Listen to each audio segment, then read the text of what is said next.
Welcome back to the channel. आज का ये शॉर्ट कन्वर्सेशन है रिगार्डिंग यदि कोई कांस्टेबल या सब इंस्पेक्टर यानी आरक्षी या उप निरीक्षक अपना ट्रेनिंग कंप्लीट करने के बाद विद इन प्रोबेशन पीरियड यदि त्यागपत्र देता है किन्हीं कारणों से, तो उसको क्या क्या परिलब्धियां हैं जो डिपार्टमेंट को वापस करनी पड़ती हैं। तो इस संबंध में एक शॉर्ट ये कन्वर्सेशन है, तो आइए देखते हैं। तो सबसे पहले तो हम बांटते हैं इसको तीन पार्ट में कि यदि कोई रिक्रूट है जो ट्रेनिंग के दौरान विद इन ट्रेनिंग पीरियड अगर वो त्यागपत्र देता है। दूसरा केस होता है कि वो ट्रेनिंग कंप्लीट करने के बाद विद इन प्रोबेशन पीरियड, यानी प्रोबेशन पीरियड जो होता है वो 2 साल का होता है। तो विद इन प्रोबेशन पीरियड अगर त्यागपत्र देता है, और तीसरा केस बनता है कि प्रोबेशन पीरियड पूरा करने के बाद, यानी 2 साल की सर्विस पूरी करने के उपरांत अगर वो त्यागपत्र देता है। तो तीन केसेस बनते हैं। तो सबसे पहले हम आते हैं पहले केस में। यदि कोई भी रिक्रूट या वो कांस्टेबल हो या सब इंस्पेक्टर हो, अगर ट्रेनिंग करने के दौरान, अपनी ट्रेनिंग के दौरान अगर त्यागपत्र देता है किन्हीं कारणों से, तो उस केस में उसके क्या क्या परिलब्धियाँ जो हैं वापस ली जाएंगी या क्या क्या जो धनराशि उससे वसूली जाएगी। तो सबसे पहले तो इसमें एक ट्रेनिंग निदेशालय का एक लेटर है जिसको मैं कोड भी कर दूंगा, लिंक में डाल भी दूंगा। तो उसमें स्पष्ट रूप से दिया गया है कि अगर कोई कांस्टेबल ट्रेनिंग के दौरान अगर त्यागपत्र देता है तो उसका अलग एक मानक आधारित किया गया है, निर्धारित किया गया है। और यदि कोई सब इंस्पेक्टर उसमें ट्रेनिंग के दौरान अगर त्यागपत्र देता है तो उसका एक अलग मानक जो है निर्धारित किया गया है। तो ये मानक भी आप स्क्रीन पे देख रहे होंगे, जिसमें स्पष्ट रूप से लिखा हुआ है कि कोई कांस्टेबल के केस में, आरक्षी के केस में 676 रुपीज़ पर डे के हिसाब से, यानी 676 रुपये प्रति दिन के हिसाब से ट्रेनिंग में आया हुआ खर्चा वसूला जाएगा पूरे ट्रेनिंग पीरियड का, जितने दिन उसने ट्रेनिंग किया है। और सब इंस्पेक्टर के केस में ये जो खर्चा है ये 1244 रुपये, आप देख रहे होंगे उसमें 1244 रुपये का एक फिगर होता है, तो वो उससे वसूला जाएगा प्रतिदिन के हिसाब से। और उसके अलावा ये तो हो गया ट्रेनिंग पे हुआ खर्चा।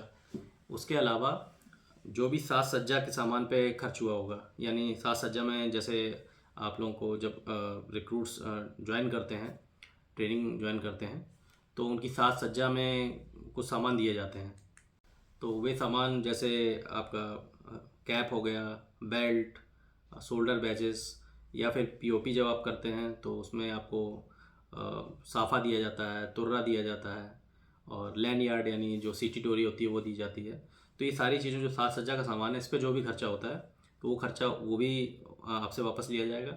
प्लस ट्रेनिंग के दौरान आपने जो भी वेतन आहरित किया है उस वेतन को वापस लिया जाएगा। तो मुख्यतः जो ट्रेनिंग निदेशालय की तरफ से लेटर आता है, जो पत्र जारी किया गया, उसमें लिखा हुआ है कि जो भी ट्रेनिंग पे हुआ खर्चा है प्रतिदिन के हिसाब से वो वसूला जाएगा, यानी 676 का फिगर आरक्षियों के लिए और 1244 रुपये प्रतिदिन का फिगर सब इंस्पेक्टर्स के लिए। लेकिन आप जब सर्विस ज्वाइन करते हैं तो आपसे एक बॉन्ड भराया जाता है। उस बॉन्ड में डिटेल में लिखा होता है कि क्या क्या परिलब्धियाँ आपको वापस करनी है। तो एक बॉन्ड का जो प्रारूप है वो ही मैं शेयर कर दे रहा हूँ, वो लिंक में भी डाल दे रहा हूँ, आप लोग उसको देख लीजिएगा। और यहाँ स्क्रीन पे भी वो बॉन्ड आ रहा होगा। तो उस बॉन्ड में टोटल 3 शर्तें दी जाती हैं। तो तीन तरीके की परिलब्धियाँ हैं वो दी जाती हैं। एक जो ट्रेनिंग पे व्यवहार हुआ है वो, तो वो मैंने आपको बता दिया।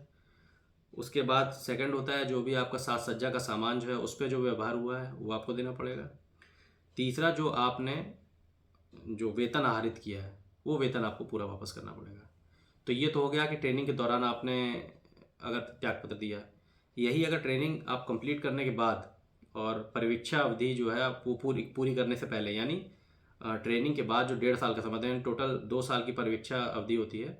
तो उस 2 साल के अंदर अगर आप त्यागपत्र दे रहे हैं तो उसमें आपका कंप्लीट जो जो ट्रेनिंग का खर्चा, साज सज्जा का खर्चा, और उसके अलावा कोई वर्दी भत्ता अगर आपको मिला है तो वर्दी भत्ता, प्लस जो भी आपने इस पूरे जब तक आपने इस्तीफा त्यागपत्र दिया है और जब से आपने सर्विस ज्वाइन की है उसके बीच में जो भी आपने परिलब्धियाँ, मतलब जो भी वेतन आपने ड्रॉ किया है, तो वो सारा वेतन आपको वापस करना पड़ेगा।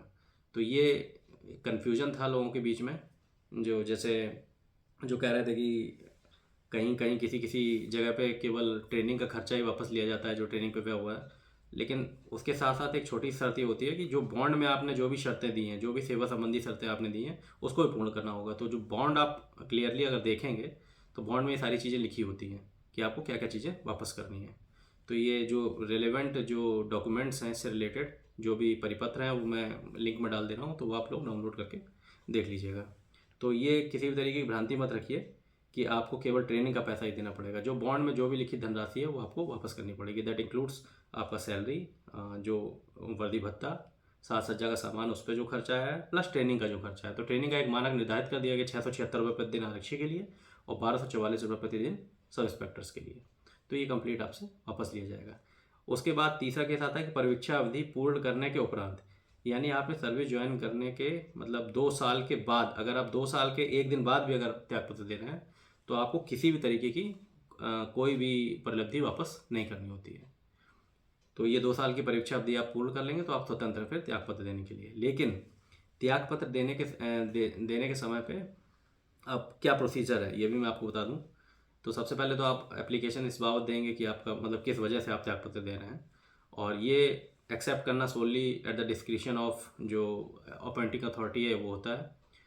तो उसमें एक बार अगर आपका प्रार्थना पत्र स्वीकार कर लिया गया तो उसमें एक जांच कराई जाती है किसी गेस्टेड ऑफिसर से।